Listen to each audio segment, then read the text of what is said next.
Please put your hands together for none other than Dr. SANTOSHKUMAR Korpe, the Chairman of the Board of India's first Central Cooperative Bank. Ladies and gentlemen, I present to you the man behind the Akola District Central Corporation Bank. Please put your hands together as we welcome Sir.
Dr. Korpenza, Namaskar.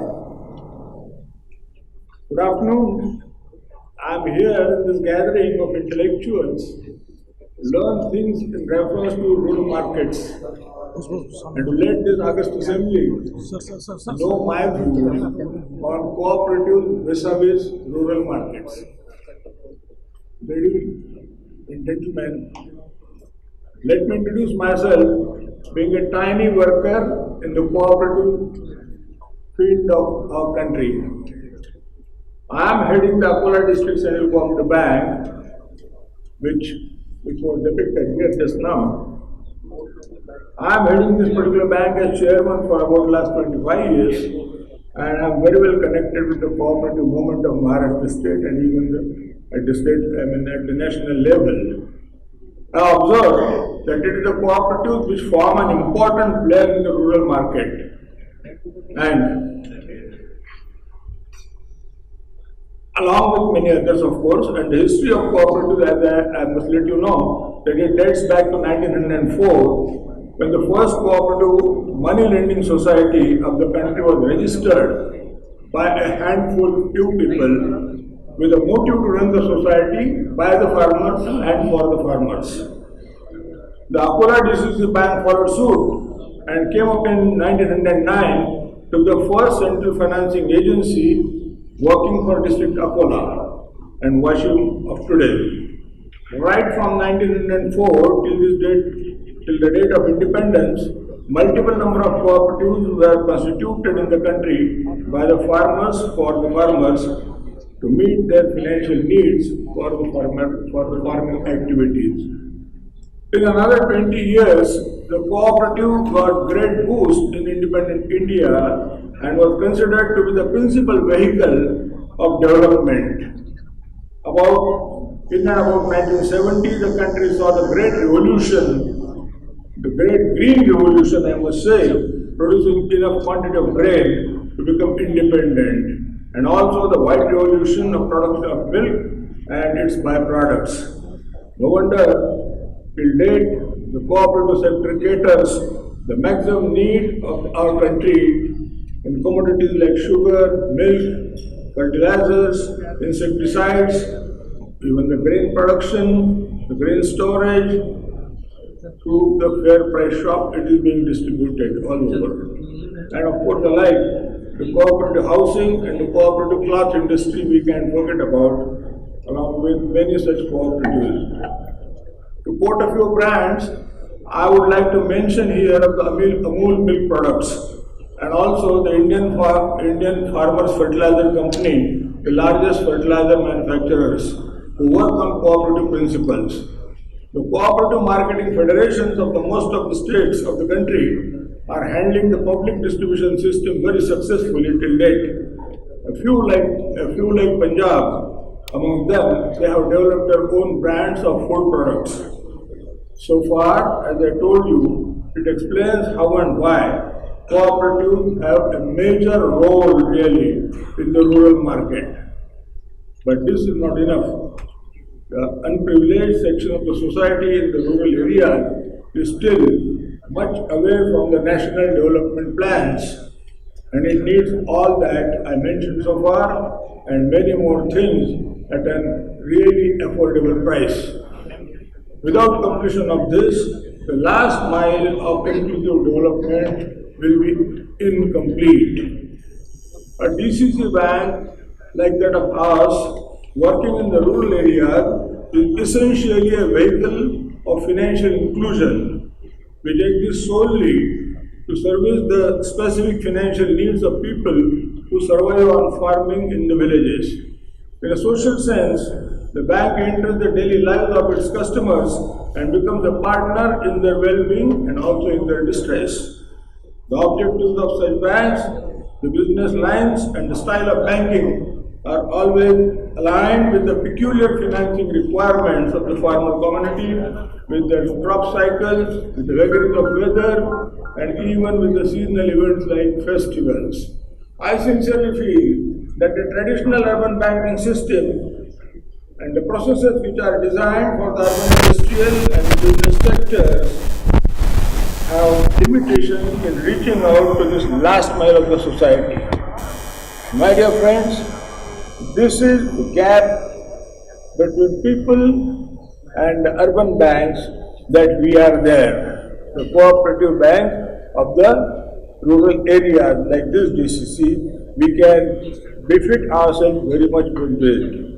Some of the challenges in the rural banking are the establishment and maintenance of branches, which is quite costly otherwise. And even if access to formal banking is provided to rural customers, there is really no guarantee that these services will be used.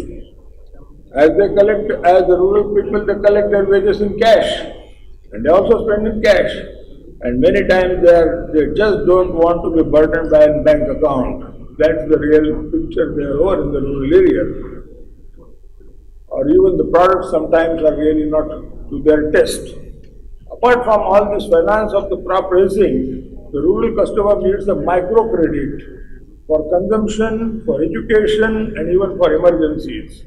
Though the banks offer purpose-free loans like personal loans and credit cards in the urban areas, they can hardly give such kind of a facility at the rural level. And my dear friends, despite a very challenging and competitive such environment, the overall performance of our bank that you saw just now is quite promising. The bank is well on course to improve its performance gradually year by year. You will be surprised. When it started in 1909, the share capital which was raised was just about 2,000 rupees. And only 1,000 rupees was the lending overall for the first year.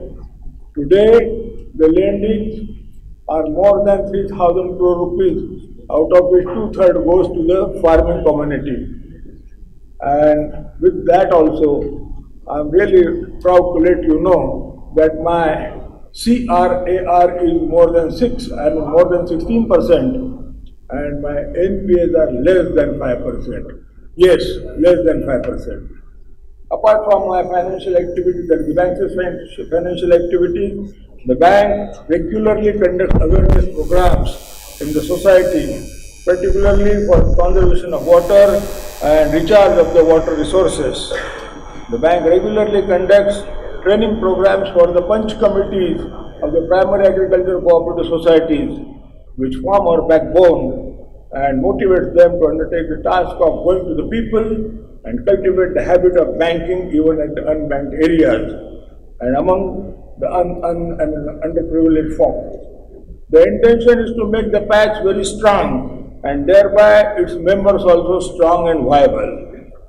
Along with the development of rural banking business and the social affairs, the bank has made a very steady and strong technological development. The bank is well equipped with all modern day facilities for its customers, along with the latest like the doorstep banking and even the mobile banking. We claim really to be the unique in the cooperative banks for that matter, that we also do training programs for the farmer community through our financial literacy centers.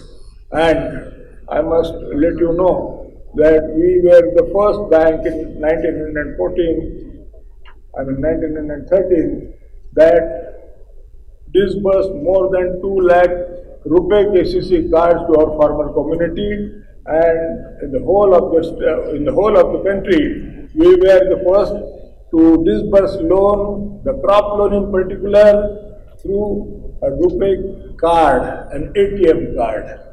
And the success why I say so is because we trained our farmer community to go to a money kiosk or ATM center and draw their money through the card. Anyway, so this was always a step ahead for the financial inclusion. But the bank serves nearly about 2,000 villages in our 2 districts of operation, that is Akola and Washim, and the total customer base as of date from among the farmer community is about 10 lakhs families, through their 835 primary agricultural cooperative societies. And however, there is still a lot to do.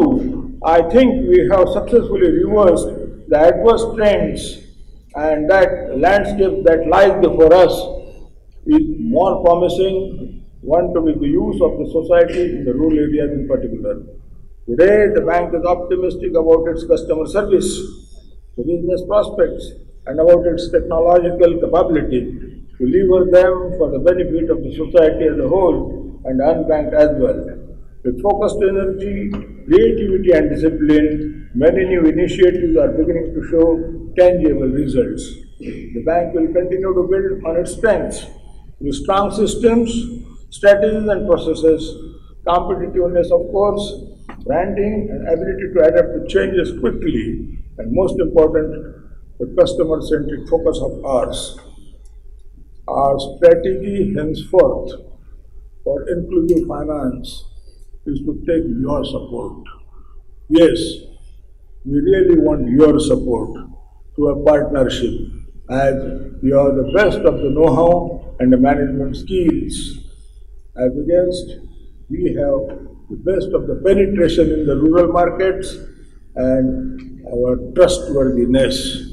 So please come forward and let us shake hands together, and hence this presentation.